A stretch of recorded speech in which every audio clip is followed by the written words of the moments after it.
Hello students, I am Ram Kumar Maurya. English हंगामा channel में आपका स्वागत है।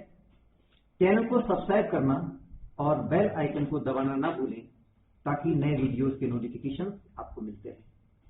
Today I am going to discuss the poem the lake isle of Innisfree. It is written by William Butler Yeats. William Butler Yeats was an Irish poet. उन्होंने अपना जीवन Ireland में गुजारा। बाद में वो अपने पेरेंट्स के साथ लंदन चले गए और लंदन में जाके शिफ्ट हो गए, परंतु लंदन का बिजी और नॉइजी जीवन उनको रास नहीं आया। He was fed up with the busy and noisy city life of London. इसलिए उन्होंने इन्सफ्री के आइलैंड पर जाकर नेचुरल सराउंडिंग में अपना जीवन बिताने की इच्छा प्रकट की, so that he may lead a life of peace and tranquillity. It is not isolate, it is isle. Isle means island. The lake isle of Innisfree is a lyrical poem. It has 3 quatrains. Quatrains means a stanza which has 4 lines. Let's begin with the first stanza. First stanza में poet island of इन्सफ्री पर अपनी lodging और fooding की बात करता है, अर्थात needs of the body की बात करता है कि वहां पर जाकर के वो क्या करेगा। देखते हैं। I'll arise and go now and go to Innisfree, and a small cabin built there of clay and wattles made. 9 bean rows will I have there, a hive for the honey bee, and live alone in the bee-loud glade. Poet कहता है I'll arise, मैं उठकर, and go now, और मैं अभी lake isle of Innisfree चला जाऊंगा।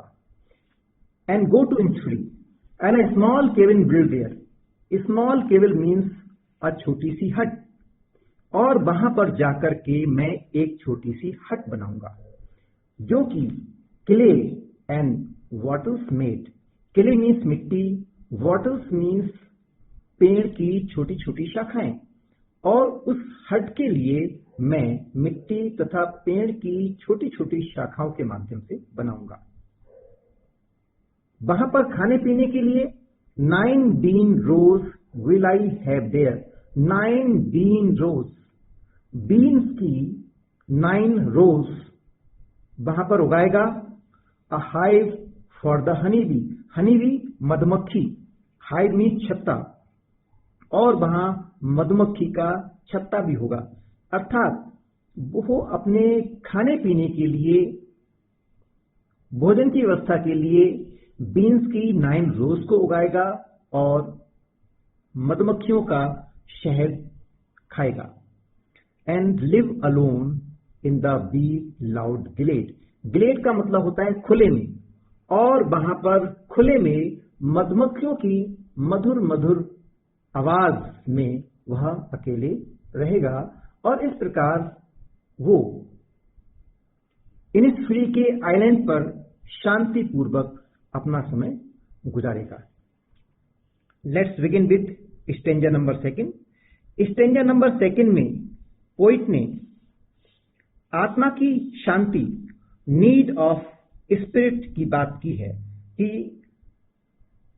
इसमें हम देखते हैं and I shall have some peace there, for peace comes dropping slow, dropping from the waves of the morning to where the cricket sings.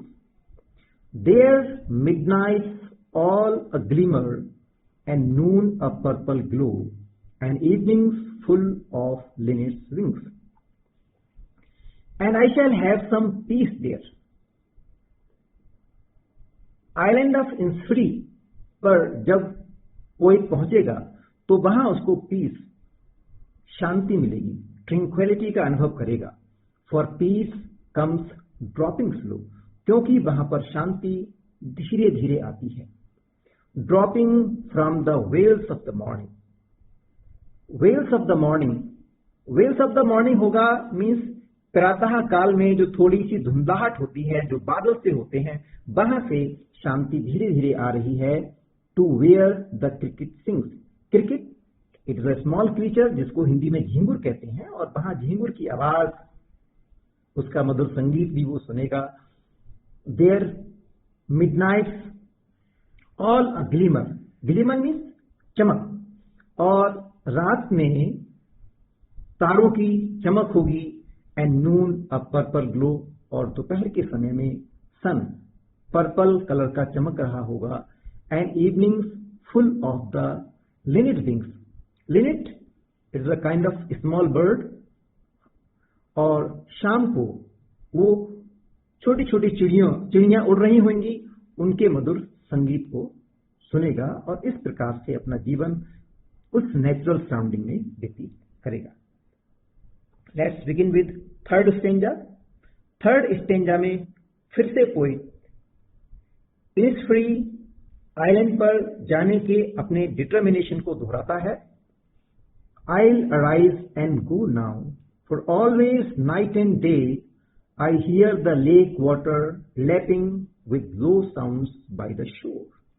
While I stand on the roadway or on the pavement's grey, I hear it in the deep heart's core. कोई उसी first line को यहां repeat कर रहा है। I'll arise and go now, मैं उठूंगा और चला जाऊंगा इनिसफ्री के आइलैंड पर। For always night and day, क्योंकि वहां पर दिन और रात। I hear the lake water lapping, वहां पर लैपिंग ये पानी की आवाज है। लेक का पानी जब किनारों से टकराता है तो उससे एक आवाज आती है। तो वो कल्पना कर रहा है जो बचपन में वहां गया था, बचपन के जो दृश्य उसे याद आ रहे हैं, क्योंकि वहां पर हमेशा जब पानी शोर से टकराता है उसके मधुर मधुर आवाज वहां आती रहती है। With low sounds of the shore. While I stand on the roadway, वो या तो सड़क के किनारे पर खड़ा होता है, और ऑन द पेवमेंट या पेवमेंट पर खड़ा होता है जो धूल से ग्रे कलर का हो गया है। उस समय I hear it in the deep heart core, उस समय वो उस पानी की किनारे पर टकराने की मधुर आवाज को अपने दिल की गहराइयों में महसूस करता है। अब हम इसमें लिटरेरी डिवाइसेस की बात कर लेते हैं कि फर्स्ट स्टेंजा में कौन कौन सी लिटरेरी डिवाइसेस का यूज किया गया है। सबसे पहले हम बात करते हैं राइम स्कीम की। तो इनिसफ्री, इसकी लास्ट साउंड बी से मैच करती है, तो Innisfree rhymes with honey bee and made rhymes with glade. तो इसकी राइम स्कीम होगी ए बी ए बी। यहां हमने ए लिखा है इनिसफ्री, और सेम साउंड जहां भी होगी वहां भी हम ए लिखेंगे, तो हनी बी यहां भी ए। और नेक्स्ट ये साउंड इससे मैच नहीं करती है, तो यहां पर दूसरा लेटर लिखते हैं, दैट इज बी, और बी को यहां रिपीट करेंगे, तो इससे इसकी साउंड ए बी और ए बी हो जाएगी। इसमें एलिट्रेशन फिगर ऑफ स्पीच का भी यूज हुआ है। Alliteration means repetition of sound of consecutive words.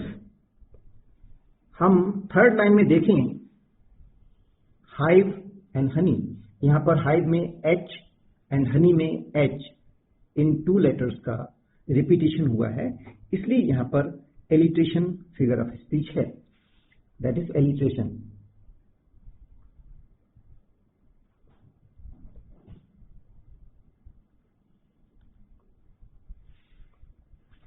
Second stanza की लिटरेरी डिवाइसेस को देखते हैं। यहां ए बी हो गया है, स्लो ये अलग तरह की साउंड है, तो इसको सी लेटर से एड्रेस करेंगे। स्लो और ग्लो ये एक जैसी साउंड है, यहां भी सी आएगा। सिंग्स ये डिफरेंट साउंड है, तो सी के बाद डी लेटर आता है, डी, और यहां भी डी का यूज होगा। तो इस तरह से इस स्टेंजा की running scheme C D CD हो जाती है। इसमें पर्सोनिफिकेशन फिगर ऑफ स्पीच का हुआ है वेल ऑफ मॉर्निंग। वेल घूंघट, तो घूंघट तो महिलाएं प्रयोग करती हैं, लेकिन वेल ऑफ मॉर्निंग प्रातः काल का घूंघट, तो प्रातः काल को ऐसे दर्शा दिया गया है as if she is a lady, और वो घूंघट डाले हुए है, इसलिए यहां पर पर्सोनिफिकेशन फिगर ऑफ स्पीच का यूज हुआ है।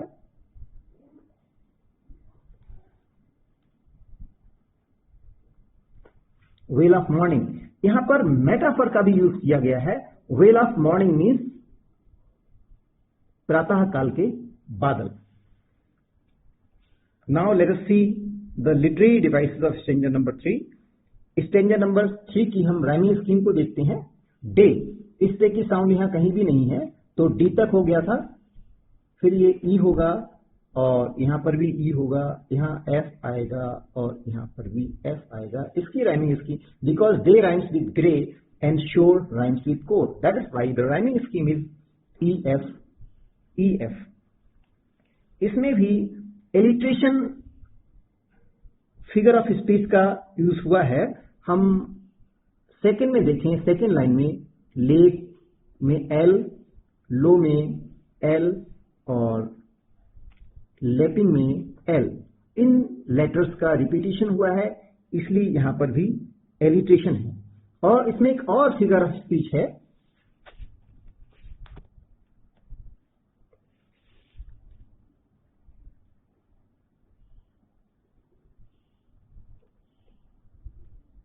एलिट्रेशन। इसमें ओनोमोटोपिया एक फिगर ऑफ स्पीच होती है।